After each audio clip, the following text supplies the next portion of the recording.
안녕하세요. 허재현 기자입니다. 오늘 시사 바리스타 함께 하시겠습니다.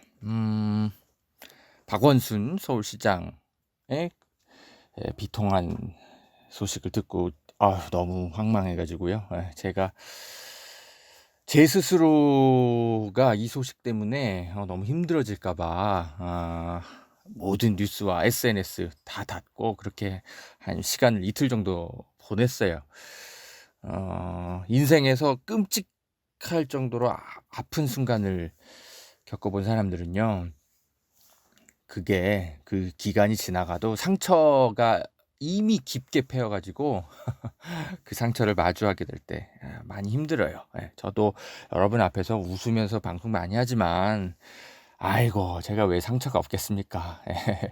조울증 같은 것도 있어 가지고 막 왔다 갔다 해요. 금방 우울해지고 제가 업무도 정상적으로 처리 못하고 막 그럽니다. 그렇게 되면 안 되잖아요. 우리 할 일 많은데, 그죠? 그래서 장례가 좀 치러질 때까지 뉴스도 좀 안 보고 마음이 차분해질 때까지 기다리려고 했어요. 유튜브 방송도 그래서 이번 주는 좀 그냥 건너뛸까? 며칠간 건너뛰자 이렇게 생각했었는데 박원순 시장 말고 다른 주제로 물론 방송해도 되죠. 해도 되는데 지금 그럴 마음도 들지도 않고 그렇다고 박원순 시장 이야기를 제가 방송에서 하자니 제 마음도 너무 힘들어질 것 같고 그래서 그냥 다른 일 하면서 보냈습니다. 그런데 어제 오후에 인터넷을 이제 잠깐 들어가 봤어요. 들어가 봤는데 제가 경악했습니다. 경악했어요. 박원순 시장에 대한 추모 분위기도 물론 있는데 그거보다는 그분이 그 성폭력 사건 이걸로 인제 어떤 고소 당했다는 그거 사실 하나만으로 박원순 시장의 장례를 서울시장으로 하면 안 된다. 가족장으로 해라. 이런 주장들을 상식적인 생각을 하고 계실 거라고 당연히 생각해 왔던 단체들이 입장을 내거나 이런 것들을 보고 깜짝 놀랐어요. 정의당 이런 것들. 그래서 오늘 방송을 좀 준비해 봤어요. 제가 이분들 물론 그 입장 이해는 되죠. 저도 그 박원순 시장이 그런 일로 고소당했다는 게 너무 충격이고 하필이면 그러고 나서 또 별 말 없이 극단의 선택을 하셨기에 충격받았죠. 진실을 마주하지 않은 비겁함인 건지 아니면 그거야말로 진실에 최선을 다한 어떤 그런 선택인 건지 물론 뭐 본인만 알 수 있는 그런 고민과 고통들 최후의 선택을 할 때까지의 그 시간들 여러 가지 생각들이 참 떠오릅니다. 그런데 어떻게 그 장례를 서울시장으로 치르지 말란 얘기까지 할 수 있을까? 그래도 그분이 서울시장으로서 해낸 업적들이 너무나 많은데 그런 생각들이 좀 들고 답답하고 화가 나고 그랬어요. 그래서 오늘 좀 급히 방송을 준비해 봤습니다. 오늘은 박원순 시장님의 추모 방송이고요. 그보다는 또 나아가서 한평생 우리 사회 민주주의의 발전과 정책들 마련하는 데 헌신하다가 마지막에 그 오점을 남긴 정치인들을 우리가 어떻게 세상에서 보내는 것이 좋은지 그 이야기를 나눠보고 싶어요. 여러분과 제가 생각이 물론 다를 수 있지만 우리 한번 얘기해 봐요. 잠시 후에 다시 오겠습니다.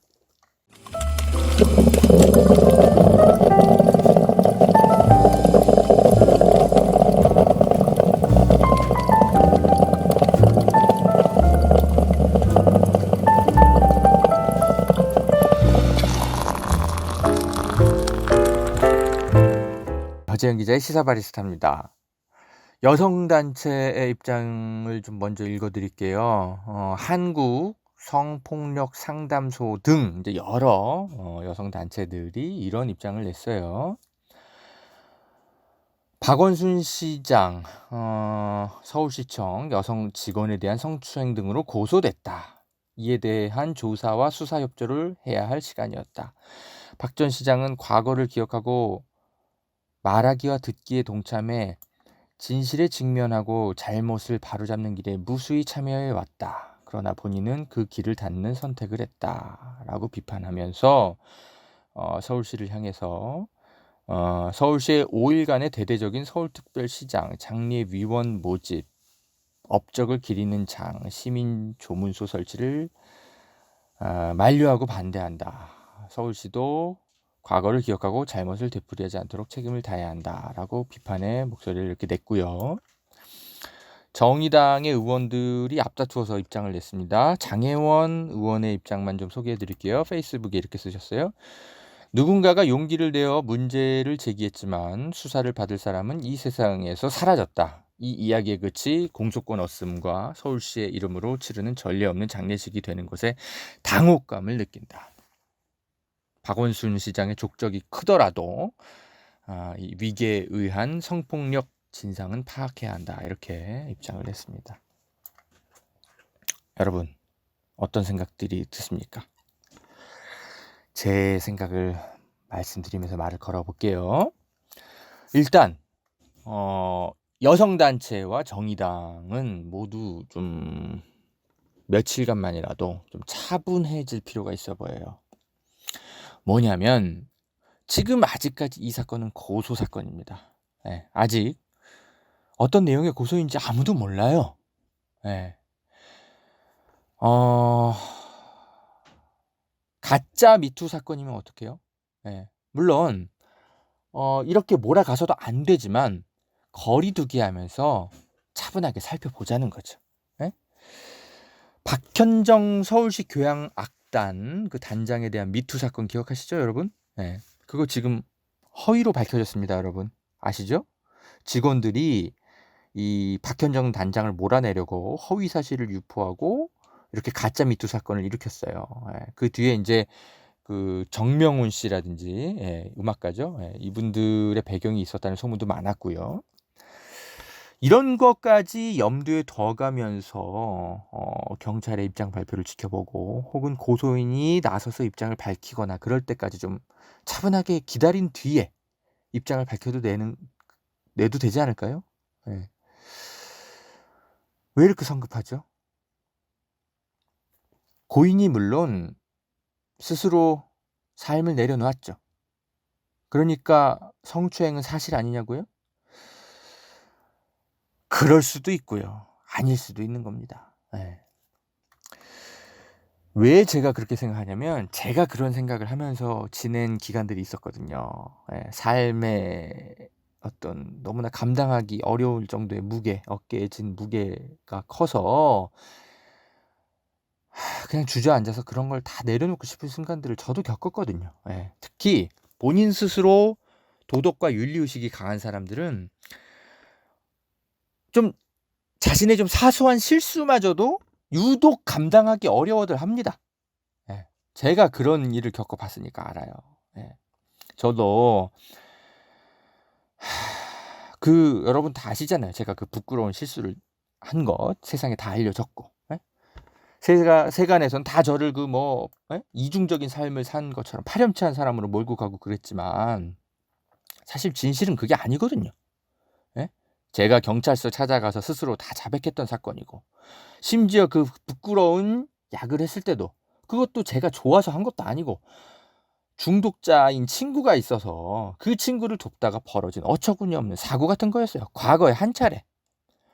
굳이 이야기하지 않고 넘어가도 될 일을 제가 경찰에 가서 제 스스로 검사받고 결자 해지하려고 했던 실수였어요. 그런데 세상은 저에게 어떤 반론도 설명할 시간조차 주지 않고 저를 벼랑 끝으로 내밀더라고요.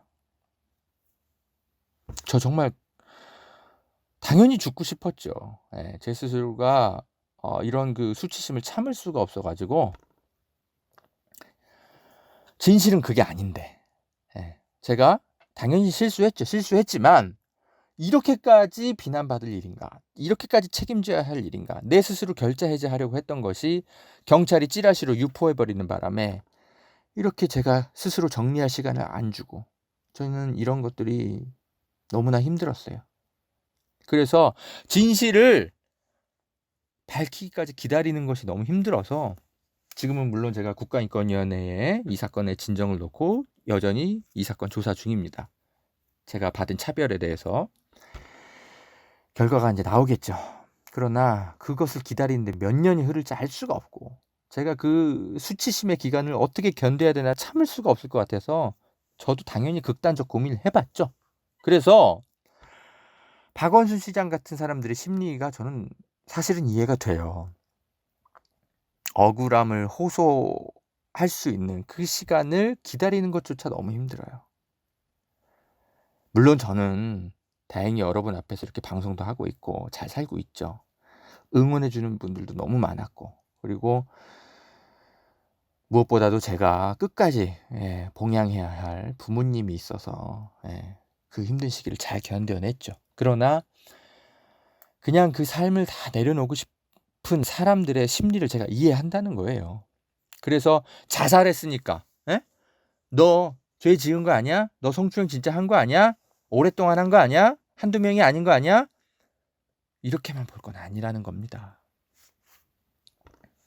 그럴 수도 있고 아닐 수도 있다라는 거예요. 정의당 장혜은 의원 아직 어리셔서 그런지 모르겠어요. 이거 이렇게 얘기하면 꼰대 같나요? 모르겠어요. 장혜은 의원 참 유감이에요. 같은 말도 박원순의 족적이 커도 성폭력 진상 파악해야 한다. 이렇게 말할 게 아니라 성폭력 진상 파악도 해야 하지만 박원순 시장의 족적도 크다. 이 같은 말도 이렇게 말할 수는 없는 건가요? 왜냐하면 지금 장례 기간이잖아요. 그리고 박원순 시장이 지난 수십 년간 우리 사회의 발전을 위해 공헌한 게 너무나 많은데 누군가의 삶의 무게를 평가할 때 공과 사 균형 있게 봐야 하잖아요. 정치인은 그래야 되는 거 아닙니까? 장혜연 의원님. 과를 지우라는 게 아니라요. 공이 한 100개 되고 과가 한두 개 있었다면 그러면 어떻게 논평하는 게 맞아요? 장혜연 의원님. 제가 이상한 겁니까? 정의당이 이상해진 겁니까? 노회찬 의원 그렇게 돌아가셨을 때 정의당이 어떻게 행동했습니까? 그런 것과 똑같은 거죠. 공과 사를 균형 있게 보고 논평을 해야죠. 당연히 진상 파악해야 됩니다. 그 고소 사건에 대해서 박원순 시장을 추모하고 있는 사람들이 그 성폭력 사건을 가볍게 여기겠습니까? 설마. 그리고 지금 뭐 민주당에서 여러 지금 미투 사건들이 막 잇따라서 벌어지고 있는데 당연히 충격적이고 슬프죠. 그런데 그거는요. 그만큼 적어도 민주당에서는 이 용기 있는 고발을 할 수 있는 분위기 같은 게 형성이 되어 있으니까 이런 폭로가 자꾸 나오는 거 아닌가요? 적어도 고발을 하면 주변에 돕겠다는 사람들이 생기고 가해자는 사퇴하고 책임지고 그런 모습들이 있잖아요. 진중권 씨가 뭐 더불어 만진당 뭐 이런 식으로 조롱하고 계시던데 만져짐을 당해도 용기도 못 내고 그냥 성희롱 같은 거 꾹 참고 살아야 하는 조직과 정당들이 정작 따로 있어요. 어디라고 제가 말은 안 하겠지만 그런 정당보다 적어도 더불어민주당은 이런 내부의 자정 기능과 피해자 쪽에서 연대해주는 사람들의 존재가 있고 이러니까 이런 폭로가 자꾸 나오는 거 아닙니까? 그 사회가 건강해야 이런 폭로들이 나오는 거예요. 진중권 씨. 더불어민주당이 잘하고 있다는 게 아니라 건강해지고 있는 정당이니까 이런 폭로가 나오는 거 아닙니까? 민주당에서 당연히 진상 파악하겠죠. 경찰 수사 어떻게 될지 봐야 되겠지만 공소권 없으므로 그렇게 그냥 민주당이 그냥 다 그냥 그대로 넘어가겠습니까? 설마? 정의당도 그렇고요. 여성단체도 그렇고 너무 성급합니다. 이런 거랑 한번 비유해 보면 어때요? 지금 장례식장 같은데 나타나가지고 막 사람들이 울고 있어요. 슬퍼하는데 그 앞에서 도덕책 같은 거 읽고 있는 진보주의자들 있다고 상상해 봅시다. 그러면 당연히 이 장례 치르고 있는 사람들은 그만해 주십시오. 나중에 얘기합시다. 장소 좀 옮겨달라고 이렇게 얘기 안 하겠습니까? 도덕책 좋은 거 누구나 알지만 그 앞에서 그렇게 읽고 있는 게 적절합니까? 옳은 이야기도 때와 장소, 형식 이런 거 갖춰야죠. 저는 불편해요. 그 도덕책 읽고 계신 분들. 문제 제기의 내용이 아니라 형식이 불편하다는 겁니다. 오해 마시고요. 누군가를 위로할 때는 말이죠. 이게 정치인분들은 이런 거 잘 아셔야 돼요.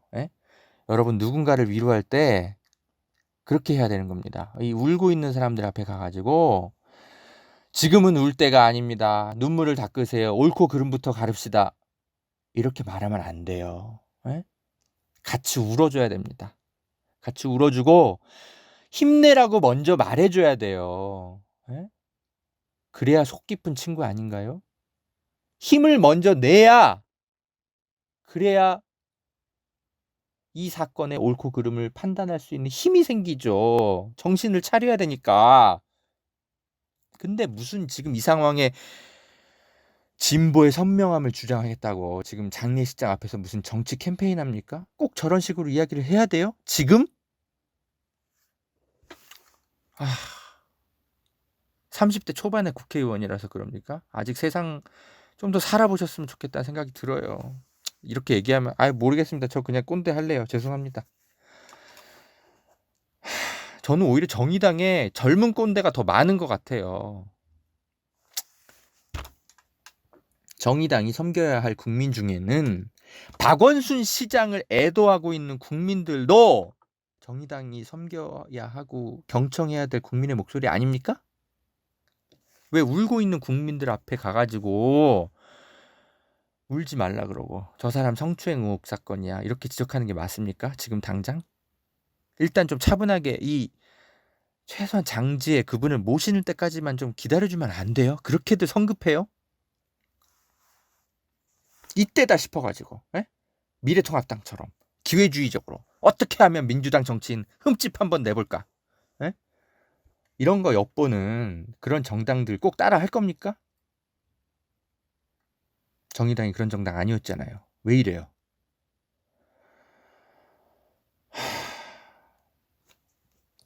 여러분 제가 이제 한 불혹의 나이쯤 되니까 별의별 일 다 겪고 이런 깨달음 같은 게 생겼다고 할까요? 제가 한번 설명을 드려볼게요, 여러분. 왜 새벽 아침이 찾아오기 전에 이 동이 트기 직전 그 무렵에 하늘을 보신 적 있죠? 여러분. 그리고 해가 질 때도 마찬가지죠. 노을이 짙어가는 그 저녁에 해가 막 까딱하고 넘어가기 직전이에요. 그때 하늘들 많이 보셨죠? 그때 뭘 봅니까, 여러분? 하늘의 상태가 흑과 백으로 그렇게 선명하게 나뉘나요?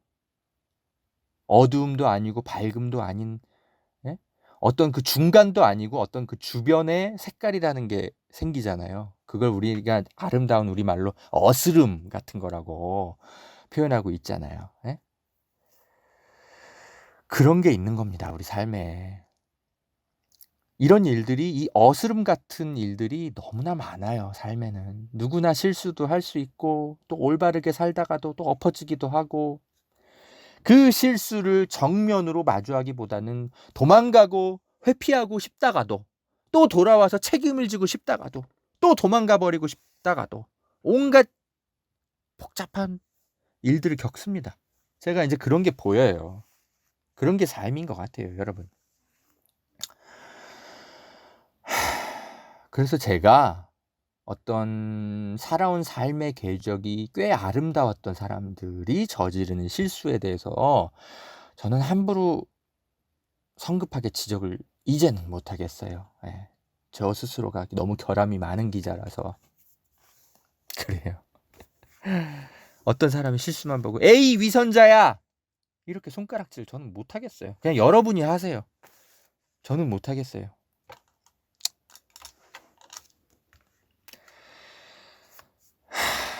바른 세상을 위한 연대라는 시민단체가 있는데 여기 전지윤 활동가라고 있어요. 이분의 글이 최근 1년 사이에 가장 좀 뭐랄까 좀 균형 잡힌 논평들 많이 하는 단체라 그럴까요?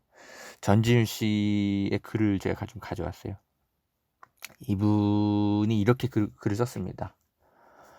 살면서 어스름 같은 현상들 많이 겪는데 이분도 그런 것들을 이해하는 분인 것 같아요. 자, 글을 좀 읽어드릴게요. 미국 철학자 마사 누스바움은 내가 지지할 수 없는 생각과 행동을 한 사람이라도 나와 똑같은 인간이라고 보는 인류의 정치를 말했다. 어떠한 나쁜 행위에 대한 분노는 가해자의 인권에 대한 존중과 양립할 수 있다. 우리는 사람들과 그들의 행위를 주의 깊게 구분해서 그들이 저지른 나쁘거나 유해한 행위를 비난해야 한다. 그렇지만 그들이 성장하고 변화할 수 있다는 점에서 인간으로서 그들에 대한 존중은 유지되어야 한다. 이렇게 철학자가 얘기했다고 하네요. 그러면서 전지우 씨가 이제 말을 덧붙였습니다. 우리는 계속 이런 가해와 피해를 만들어내는 사회 구조와 문화, 규범을 직시하고 그것을 고쳐 나가야 한다. 단지 가해자만 손가락질해서 악마화하고 도려내서 끝나는 게 아니라 더 이상 이런 피해가 재발하지 않을 수 있는 구조, 문화, 규범을 만들어야 한다. 그것이 사회적 강간 문화라는 인식에 담긴 문제의식이었다고 이해한다. 가해자는 진심으로 반성하고 거듭나서 같은 잘못을 되풀이하지 않는 것, 또 피해자는 치유하고 일상으로 돌아가는 것, 그것을 바탕으로 화해가 이루어지고 공동체는 더 건강한 공간으로 발전하는 것. 지금 우리 사회는 그것이 가능하다는 희망과 기대가 존재하지 않는 것 같다. 그런 방향보다는 그 반대 방향으로 문제를 끌고 가면서 불신과 갈등을 부추기고 정치적, 경제적 이익을 얻으려는 사람들, 언론들만 많이 보인다. 그래서 더 슬픈 세상이고 슬픈 사람들이다. 이렇게 논평했습니다. 정의당, 여성단체 여러분, 우리가 이 공동체를 만들어 갈 때 화해와 치유, 공동체의 회복, 이렇게 가기 위해서는 어떤 방식으로 이 문제를 마주하고 들어야 하는지 다시 한번 생각해 보셨으면 좋겠어요. 한번 이런 이야기를 드려보고 싶었어요. 이 페미니즘과 휴머니즘, 이 둘은 서로 대립하는 개념이 아니잖아요. 그 둘이 뒤섞여서 상호 발전할 수도 있는 거라고 생각하는데, 그래요. 이 박원순 시장을 추모하는 쪽은 휴머니즘을, 그리고 박원순 시장을 비난하는 쪽은 아마 페미니즘에 좀 더 신경 쓰니까 그런 이야기들을 하는 거겠죠. 그러나 그 둘이 어느 하나만 옳은 것도 아니고 둘 다 공존할 수도 있는 거잖아요. 제가 아까 말씀드렸던 것처럼 어스름처럼 흑과 백 이렇게 딱 둘로 나눠서 이야기할 수는 없는 거잖아요. 꼭 그렇게 박원순 시장을 가족장으로만 치러야만 페미니즘이 승리하는 걸까요? 저도 페미니즘을 이해하려고 노력하는 진보 기자이지만 저는 페미니즘과 휴머니즘 이건 서로 경쟁하는 사상이 아닌 것 같아요. 박원순 시장의 업적 너무나 많아서 일일이 열거하기가 어렵습니다. 그래도 방송 마치기 전에 조금만 우리 같이 기억해 볼까요? 박원순 시장이 참여정부 때 4.3 사건 진상조사위원장을 맡아서 당시에 그 무수한 민간인이 학살된 국가폭력 무려 50년이나 지나서 대통령이 직접 사과하게 만든 주역이었죠. 그보다 수십 년 전에 1987년 부천경찰서 성고문 사건에서 박원순 시장은 조영래 변호사와 공동 변호인이었습니다. 성희롱을 법적인 개념으로 인정하게 한 선구적인 판례를 만든 1993년 서울대 신교수 성희롱 사건의 변호인이기도 했고요. 그리고 페미니스트를 그저 말로만 자처한 게 아니라 박원순 시장은 서울시 내에 젠더 특보라는 직위를 만들어서 여러 소수자뿐 아니라 동물의 권리까지 중요하게 여겨서 동물권이란 개념 뭐 이런 것도 소개한 논문도 쓰고요. 제주 바다에서 헤엄치고 있는 제도리의 방사 결정 이런 것도 박원순 서울시장의 업적이었죠. 여러분 많이 아시듯이 참여연대라는 우리 사회 민주주의의 소중한 유산, 아름다운 가게 같은 것들 만들어서 기부문화 확산했죠. 서울시장으로서 디자인에만 신경 쓰던 오세훈 시장과 달리 사람 중심의 도시를 만들어서 아름다운 건물뿐만 아니라 보이지 않는 우리 삶의 구석구석까지 신경 써주었고요. 세월호 유족들 오랫동안 그렇게 광화문 광장에서 시위하도록 배려해 주었고, 박근혜 대통령을 몰아냈을 때 그 촛불 집회 서울광장 내주어서 그렇게 우리가 아름다운 평화로운 혁명을 가능하게 함께 했고요. 너무나 많습니다. 박원순 시장에게 우리는 너무나 많은 빚을 지고 있습니다. 제가 후손으로서 너무 감사드리고요. 이 철학자 마사 누스바움의 말처럼 당연히 저지른 나쁜 행위 비난해야죠. 그렇지만 나쁜 행위를 했다 하더라도 그 사람이 성장하고 변화할 수 있다는 점에서 그 인간으로서에 대한 존중은 유지해야 되겠죠. 저는 박원순 시장을 존중합니다. 그래서 제가 많은 실수를 저지르고도 이렇게 여러분에게 존중받는 하나의 인간으로서 다시 일할 수 있게 만들어주신 여러분이 계시기에 저도 박원순 시장님을 함부로 그렇게 비난만 하지는 못하겠습니다. 박원순 시장님 저라는 기자 기억하실지 모르겠어요. SNS 많이 하셔서 당연히 아시겠죠. 고생 많이 하셨고요. 덕분에 제가 이 서울 시민으로서 이 물질 만능주의, 도시 발전 뭐 이런 거에만 생각하던 그런 서울시정이 아니라 와, 우리 시민이 진짜로 대접받으면서 서울 시민으로서 주인으로서 살게 하는 시장도 있을 수 있구나. 그런 행정 느끼게 해주신 것 너무 감사드리고요. 안녕히 가십시오. 이제 저 같은 후배 시민들이 그 뜻을 이어가겠습니다. 저 계속 열심히 일하겠습니다, 시장님. 제가 좀 더 시민으로서, 사람으로서 좀 더 떳떳해졌을 때 돌아가시면 얼마나 좋았을까요? 저는 아직 그렇게 회복 못한 상태인데 이렇게 돌아가시면 어떡합니까? 나중에 제가 따로 찾아뵙고 주문하러 가겠습니다. 안녕히 가세요. 자, 오늘 방송 여기까지 하겠습니다. 시사바리스타 허재영 기자였습니다. 감사합니다.